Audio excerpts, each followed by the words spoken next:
In the eyes of the liberal, society is a voluntary social contract derived from a set of natural laws that promote freedom. In reality, however, these natural laws are absent in most prehistoric tribes, which was the thesis of my video, Why Liberalism is Wrong. While many agreed with this stance, people still came to the defense of liberalism, citing the supposed benefits that it has brought society. Sure, liberalism may be wrong, but it has given the world wealth, freedom, and peace on a level unprecedented in human history. In response, I'd like to articulate why a liberal society is not only wrong, but also undesirable. One argument commonly made in defense of liberalism is that it has produced the most free societies in the world. Now, what's meant by freedom is not so clear. One can be free from something, or free to do something.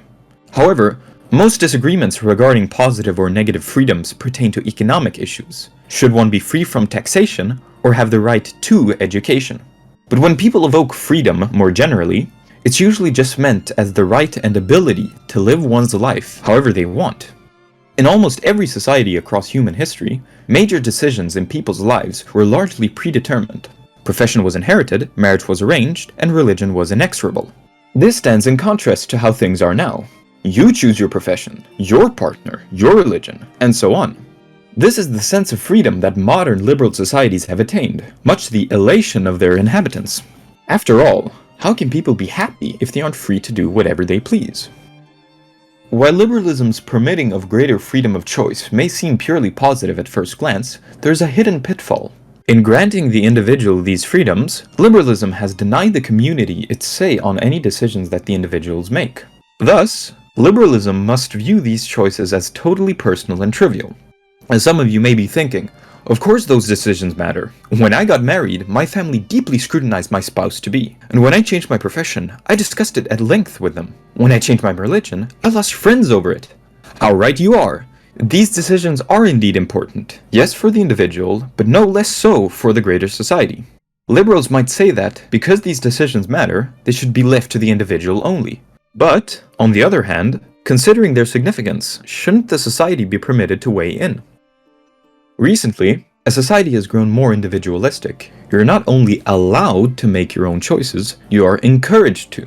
Society has become increasingly self-obsessed, and uniqueness of character is glorified. The more different you are, the more special you are. Being an NPC is the worst possible outcome. Making free decisions for your own benefit, whatever that benefit may be, is not enough. The choices you make also ought to be unique. This exposes a tendency embedded in liberalism. It argues for neutrality, but promotes rebelliousness.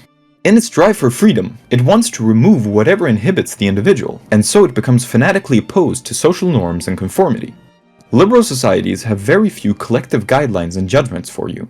And while this gives you more control over yourself, it also means that society cares much less about you. People begin to view society as an entity with distrust, as a large machine, and themselves as impersonal cogs within it. Obedience, conformity, humility, selfless contribution all become negative. Uniqueness, rebellion, and questioning authority become virtues. In this environment, people can initially revel in the pride of their independence, but they quickly become alone and isolated. This has become most pronounced since the pandemic, although the issue had been worsening prior to that. For instance, membership in social organizations, which Alexei de Tocqueville viewed as a critical ingredient in a functional democracy, by the way, has been declining since the 1980s. The demands of society have been viewed by liberals as chains of conformity, of servitude. But, paradoxically, these chains set their wearers free, in a certain sense. They become chains of sustainment and common guidance. Without this common guidance, the wisdom of men is equalized.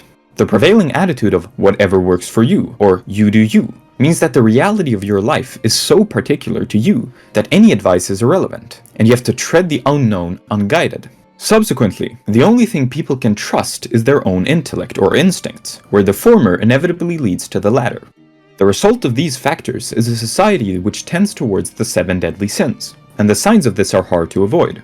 Even goals we see as higher or more noble and associate with achievement or success, like wealth, power, or fame, are no less susceptible to this. This freedom is attractive to those who see it as the freedom to have fun. The same people look at more conformist cultures with horror, thinking that they only inhibit and restrain. But, by way of inhibiting, these cultures could also elevate certain actions into being truly meaningful.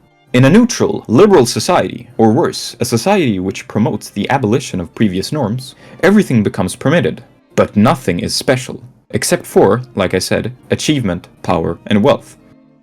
The focus on accruing riches is particularly problematic, and this gives liberal societies their materialistic and consumerist tendencies.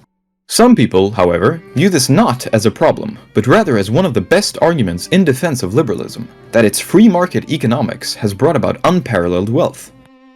This is viewed positively for two reasons. 1. More wealth enables greater freedom, and 2. More wealth decreases suffering.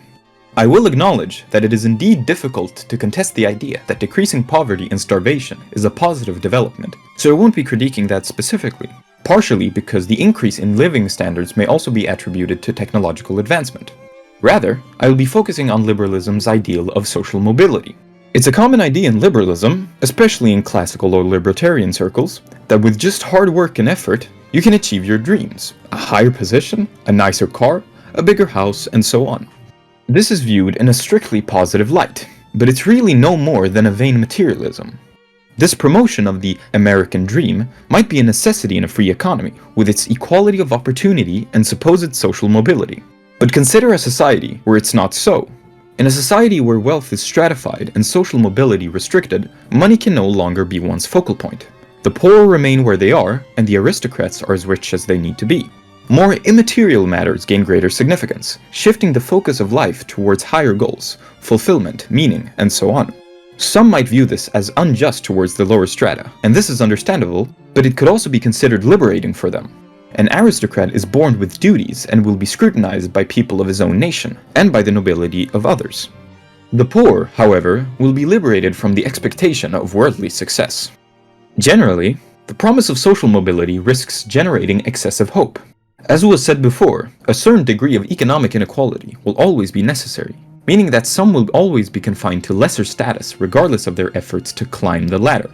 It reinforces the idea that every sorrow, every pain, is the result of your own decisions and shortcomings. Certainly they are sometimes, but oftentimes, life is simply not as happy or fulfilling as we'd like it to be, particularly in the material realm. All in all, liberal societies promote a life wherein individuals are atomized and isolated, deluded into endlessly chasing the treasure of happiness. But what good is this treasure to the person who sacrificed his own soul to achieve it? It's a fundamental societal sickness, the false cure for which we seek to find in pure vanity. But such vanity is only the prize at the end of the rat race. Liberalism sought to relieve society and its individuals of their chains, but the chains have gone nowhere, they've only been replaced. The individual has been bound to his delusions of wealth and self-actualizations, the purposeless of which he chooses to ignore, deny, or numb himself to. Only through a widening of the gamut of existence can real meaning be found, not through the political freedoms of daft liberalism.